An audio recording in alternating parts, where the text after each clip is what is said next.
I believe we shall have to do battle. That's right. If they're already honoring you, I'll challenge it. Hold on, let me check my other pants. Alright, I found some honor. It was there from last week. I forgot to launder these pants. It makes them more comfortable. You know.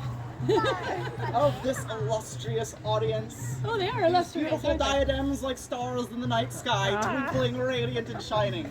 I have divined through a simple query that none of them have been to a bard battle before. What? Never! Of all of you good patrons, generous donators to the arts, and I'm flattering you, all of you, among you is there not one yet who has attended the time-honored, or time-slandered, depending on which side of the program you're writing, ancient and venerable, well, I venerate it anyway, I don't know Very about venerable. you, traditional, Vulnerable sometimes too. antique, artisanal, handcrafted, limited edition, one-time, no, we do this quite a lot actually, Never the same show twice. show of the Battle of the Bards. Is there not one among you who has been to this show before? Afraid not. Last time. This one, you have? We've never been. No, you never have. Welcome. In one. So, You're in the splash zone, by the way. A severed hand might land on you. if you've just Take it home and arrived, play the harp for you. and if this is your first time, oh, how sweet, we're your first time. I feel very honored. If you've just arrived for the first time, you may be wondering what in the gravy-laden french fries is going on here. And we're here to tell you, French fries on a stick. you do know the French word for what the actual is very reminiscent of the bowl of the pommes frites with the gravy and the cheese curds on it. What in the poutine is happening here, my friends? So if you were wondering that, now is the time they're going to tell you we shan't beat around the bush much longer, although it is a pretty bush and beating around it is quite entertaining. And anyway, Right into the bush. right, get to the point.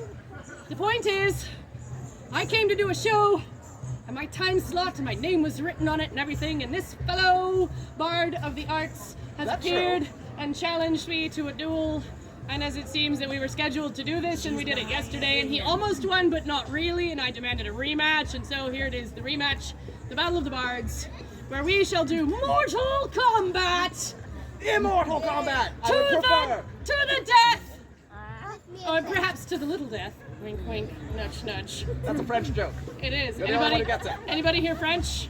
He gets it. You get it? All right, pointy hats represent everybody who got the little death joke. En français, le petit mort. We will That was this battle. morning. Thrice. We want to battle to the little death. Upon this stage, or perhaps around and about its near environs, for the entertainment, education, and general scandal of your looking eyes and listening ears, until one of us, 4 eyes, 4 ears. yes, 2 feet, 10 fingers, everyone all present and accounted for, yes? Okay. We'll do battle this day, at this time, in this place, for your edutainment and entercation. We should tell them the rules. We have rules? There are rules to bar battle. They're simple. Why didn't somebody tell me there were rules? They are simple, unlike the tasks that will be set before us. They are simple, unlike myself, but possibly in resemblance to thyself. Well, for the right person, I'll be simp. Ooh, no, that's true. Would you So- pay him enough and he'll simp right for you and you? Each bard will challenge the other bard to a bardic feat. Aha! A feat to demonstrate their bardic prowess, their bardic artistry, something that only a bard should be able to do particularly well. Only brought 2. Does anybody have extra feet? Now, each bard will have to answer each challenge, so there will be 2 challenges that we will both have to perform, and you, the audience, will decide the victor with your applause. Applaud wildly! Yeah, that's how you do it. This is how you get your voting Exactly, guns ready. like that. You'll but do only like for this. me. If there is a tie, and we cannot determine who the victor is if it is not clear, then you, the audience, will issue a tiebreaker challenge, and we will have to perform a bardic feat of your discretion and choosing. That's fine. We can do this. We're trained professionals. Try this at home. All right, so Who issued the first challenge yesterday? yesterday, I believe that we decided, because I, Ermagerd the Bard, the ancient, venerable originator of this show, lo, these many decades and centuries in the past, before you even arrived, upstart challenger. I'm pretty sure bards have been battling since before either of us arrived in this realm. It's entirely possible. They just hadn't been doing it in this realm until I reminded them. By the way, you know what? We used to do this battling thingy. Let's do it. And I and Andrew McKee and I and Lady Prudence, the composer, and I and several other bards endeavored to battle each and every weekend until I was taken by ship to far-off lands and unable to return. And in my stead, Taliesin, the Wanderer, very weekend comes to you to see the most practiced pair of battling bards ever to take the stage together. And so I have returned to reclaim my rightful title as the greatest bard in all Sherwood. Wildly. And since yesterday I was determined to have been the challenger because I wasn't here for a couple of weekends, you know, so you move and somebody takes your seat. Isn't that how it goes? It was thence that I chose the first challenge upon yesterday's day and did challenge Taliesin the Wanderer to a contest of flattery. And we did variably flatter two gentle members of the audience until it was determined that I was the greater flatterer. Says you. Said the audience. And then, after that, Taliesin did challenge me to a contest of bardcore, and we did singeth old and venerable words to new and familiar tunes, until it was determined that I was the better bard chorist. She has a very interesting memory. I was there. Makes me question your history recounting. I saw it happen with my own 3.5 eyes. And so then, because it was determined to be a tie, the audience did demand of us to sing with our tongues out the entire time and also to engage in a battle of insults against each other. And lo, did we rap battle with our tongues hanging out like common dogs. And the thing, and it was ridiculous. Consonants, pretty And- difficult with your tongue sticking out. And Okay, found fairly moistening to the audience in the front row. out. Smash zone. And then the audience did applaud wildly for each of us, and it was determined to have been a tie, and so we demanded a rematch, and here we are. And that is my recounting the true and accurate facts of what happened yesterday on this stage. Because I said so. We'll know who the victor is when the other corpse starts twitching. And so, my friends, since I went first yesterday, what say you? Shall Taliesin the Wanderer issue the first challenge this day? We shall reverse the rules. Yes. Say you aye?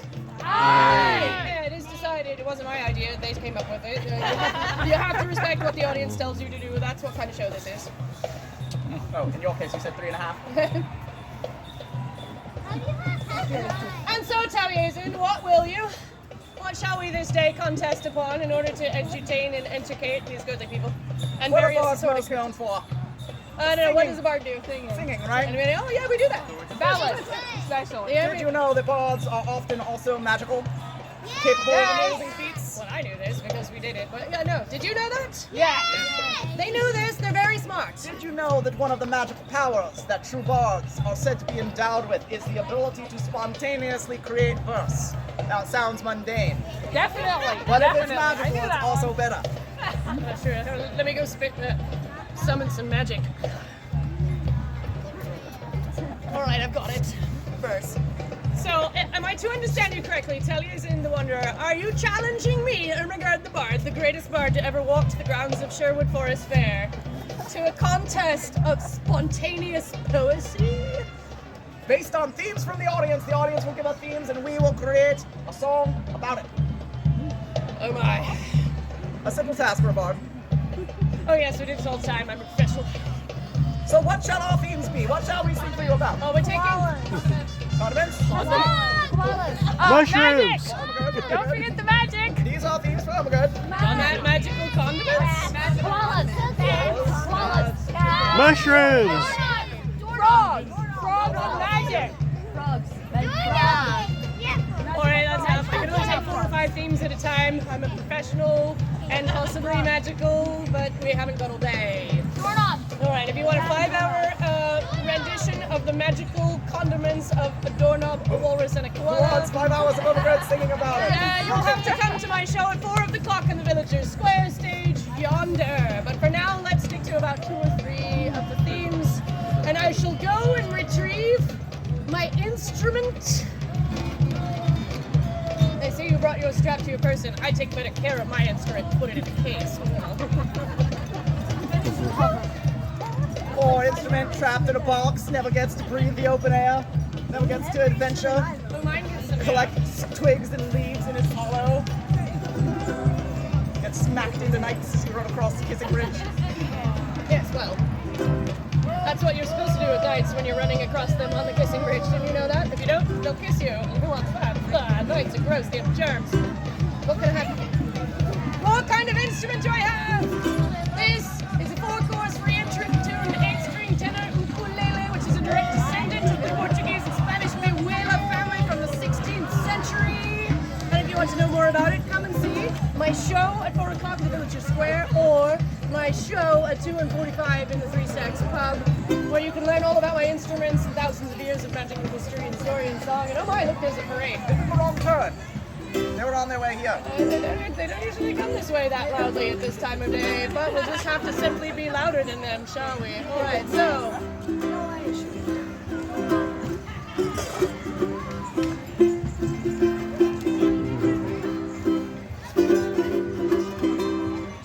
And so once I was strolling in the woods just once, because I don't usually stroll in the woods just once upon a time. I was strolling in the woods and I came upon a strange tea party. And I saw a fellow with a great big hat. Not a very little hat, it was a great big hat. I saw the fellow with the great big hat, and he invited me to tea. Well, the fellow in the hat, he was very, very mad. The fellow in the hat, well, it wasn't that he was sad, he was just really, really not in touch with reality. So I sat with the fellow in the great big hat, and I sat at the place where they served the tea, and he offered me tea and a watch. Well, a clever little instrument it was, it told me the hour. I sat with the man in the great big hat at the table with the tea, and he offered me a timepiece with mustard. Don't let's be silly. Well, the man with the great big hat wasn't in touch with reality, sat next to me and offered me with my tea a timepiece smothered in mustard, because he didn't have any tomato sauce, which is a very British way of saying catsup if you are culturally inclined to use different words for your condiments. And there wasn't any mayo, but that's alright because I don't like mayo on my timepiece, is just mustard. So I sat and had tea with the fellow in the great big hat who was out of touch with reality. And I didn't eat the timepiece, but just licked off the mustard, for I don't like hands that tell the hour because they get stuck in my teeth. And the mustard must have been in the jar very long, or perhaps it was magical, just written for this song. Because after I left the tea party, I started to see singing mushrooms, and a disappearing cat in the tree told me which way to go to a very strange garden party where we were using flamingos to play croquet. So I think it was the magical mustard. Thank you very much, thank you, my friends. Magical condiments, you are a very weird audience. That's the way we like it, isn't it? So, Taliesin, what say you? I believe it's your turn next to answer the challenge. Situations like that get you in trouble. Oh, yes, be very, very careful with accepting magic. Frogs. Frogs and gravy. Mushrooms. Your opponent. Frogs, Frogs and your opponent and magical mushrooms. Ermagerd, and what else? Magic! Yes, give us a theme. We're playing right now. What's the new song about? We're writing it right now on the spot. Oh, Robin and Marion? Robin and Marion. All right. A happy lovers couple. Frogs, magic mushrooms, your opponent, and Robin and Marion. Go. Brand new song, Once handcrafted. there was a love so sweet and so true between a renegade and a princess maid. It seemed as though love was in its fullest bloom.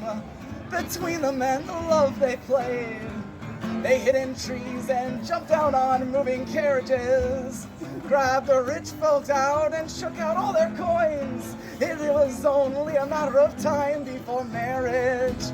And yet there came a darker time. The evil witch, the villain, the ogre, Ermagerd, snickering and hating all things purified and true. Especially women's rights. Ermagerd hates women's rights. Ermagerd hates people who kiss That's pretty before gross. marriage. It's She pretty hates gross. them all. They've got She even germs. hates food that tastes good. Well, the British are like that. That's why we travel everywhere else in the world trying to find a decent meal.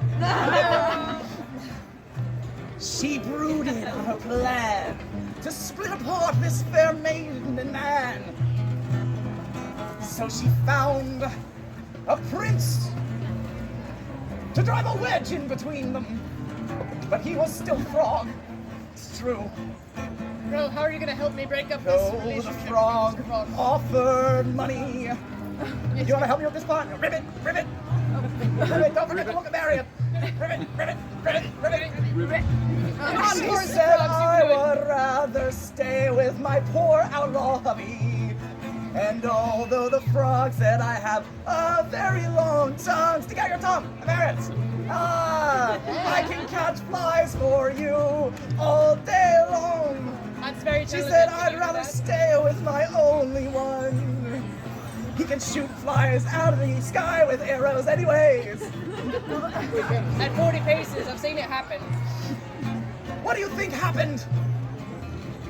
What do you think happened? Frog went home. The frog went home. It's very sad. Oh, she's very sad. It's very sad. The friar took, and the frog started making eyes. And before anyone knew what was happening, they were kissing their mouths open wide, and the frog became a fair dragon that he rode across the land to save it from tyranny. Plot twist. And then they laid an egg. There you have it. A true story. Absolutely true, as recounted by Taliesin after having encountered the magical mushroom. Oh, very good. Farewell, wanderers. Robin and Marion. Big hand for Robin and Marion in the Merry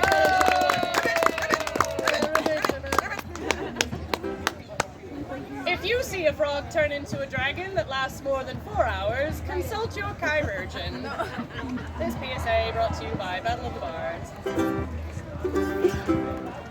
Those So- jokes can get me in trouble. So, my friends, good, noble, gentles, lords, ladies, and assorted feral cryptids of all shapes and sizes and species, etc., etc.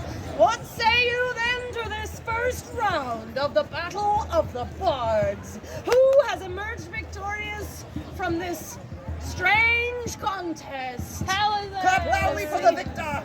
For me! Ta-da! Check out the board! Magical condiments. That's what you wanted. All right. And Taliesin the Wanderer. The furniture-climbing, frog-kissing fellow.